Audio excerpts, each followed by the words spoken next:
Amis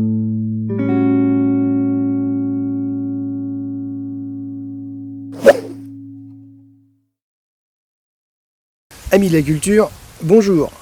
Alors je vous fais une petite vidéo pour parler paillage, feuilles mortes et automne. Donc tout le paillage qu'on a mis là toute cette année et surtout au printemps, c'est bien dégradé. Donc avant l'arrivée des grands froids, même si c'est déjà un peu le cas parce que là il fait pas chaud, on va en rajouter. Donc en paillage on peut mettre pas mal de choses. Le meilleur paillage c'est celui qu'on a sur place. Ça évite d'aller le chercher, de faire de la manute. Et puis c'est l'automne, donc ce qu'on a pas mal sur place en ce moment, c'est des feuilles mortes. Alors le paillage idéal, c'est aussi un paillage bien équilibré, et en carbone et en azote. Alors juste un petit rappel, une petite parenthèse, le carbone, c'est tout ce qui est matière brune, donc typiquement du bois, des copeaux, des feuilles, de la paille. Et puis tout ce qui est azote, c'est tout ce qui est matière plutôt verte, les déchets de cuisine, la tonte.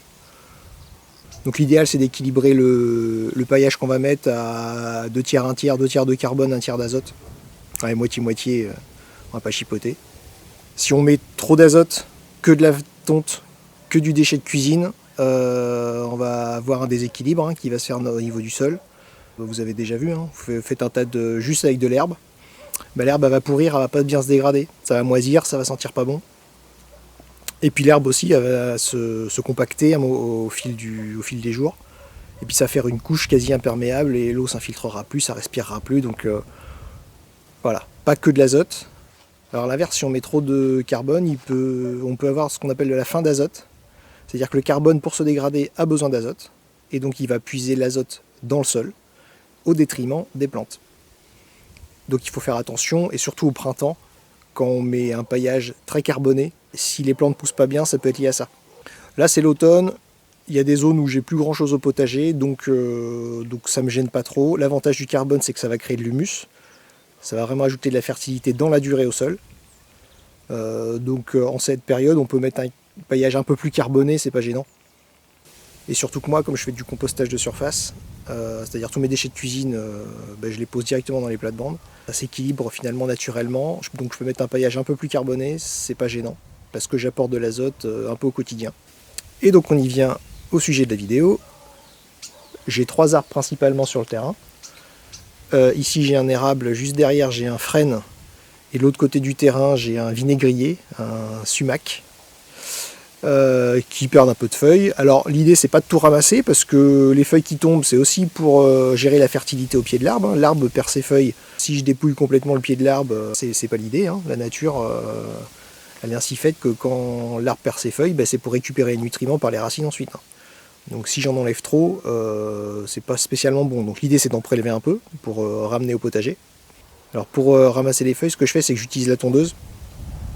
Alors oui, le bilan carbone du coup de l'essence de la tondeuse c'est pas terrible, mais pour autant c'est facile.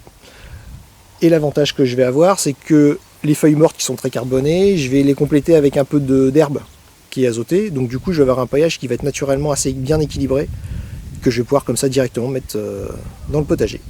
Et donc c'est parti. Alors j'avais filmé un peu là pendant les 2 derniers mois, octobre-novembre, j'ai un peu traîné à faire le montage, donc voilà, il y a des images un peu anciennes, mais c'est pas bien grave. Et donc je vais faire un montage de tout ça. Donc c'est parti.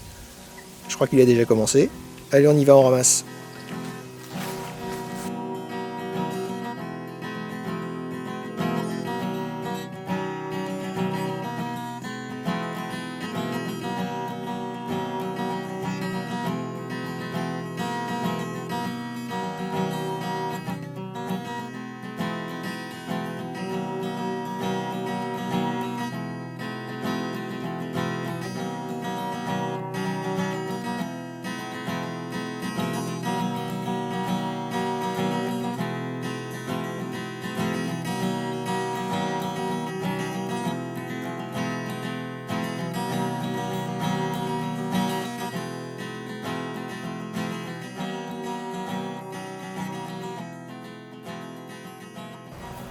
Ah, ça c'est l'idéal pour pailler le potager, rien de mieux. Un bon mix azote et carbone, bien équilibré. Donc ça c'est top, directement en culture. Donc voilà, et puis comme j'avais déjà dit, j'ai pas rien nettoyé, hein. Là on voit les restes de courgettes. Il y a les restes de tomates qui sont dessous là.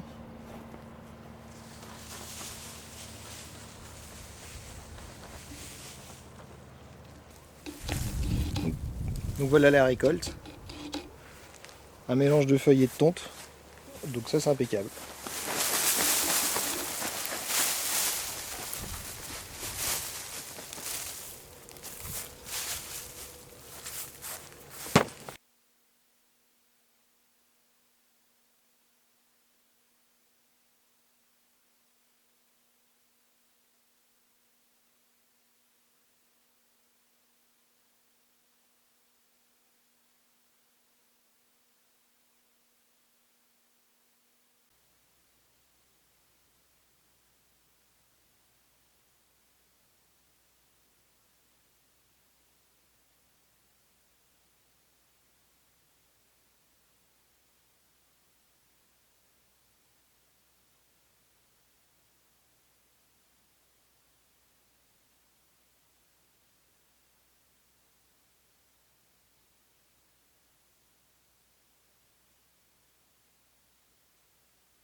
Un petit bonus qui n'était pas prévu. J'ai de la cendre de cheminée, cendre de bois. Bon c'est un déchet, mais toujours dans la logique d'essayer de revaloriser un maximum, c'est aussi un amendement pour le potager. Alors faut faire attention, il ne faut pas trop en mettre. Généralement on parle d'une poignée au mètre carré. Ça peut vite déséquilibrer les choses, donc à utiliser avec parcimonie.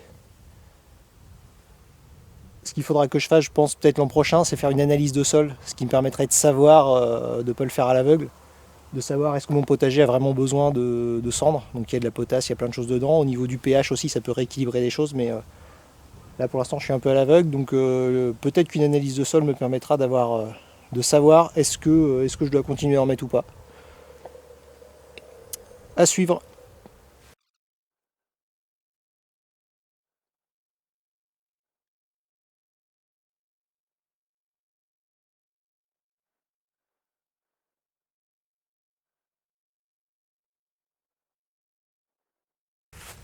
Vous avez vu le volume. Pour tout mon potager, j'ai mis 5 cm de monceau, hein. Alors des seaux comme ça dans l'hiver, j'en ai peut-être 4-5. Ce que je fais après généralement, c'est que je le tamise sur ma pelouse. Donc je fais ça depuis quelques années, puis ça a l'air de bien aller. Et donc c'est parti. Bon ça je vous le filme pas, aucun intérêt.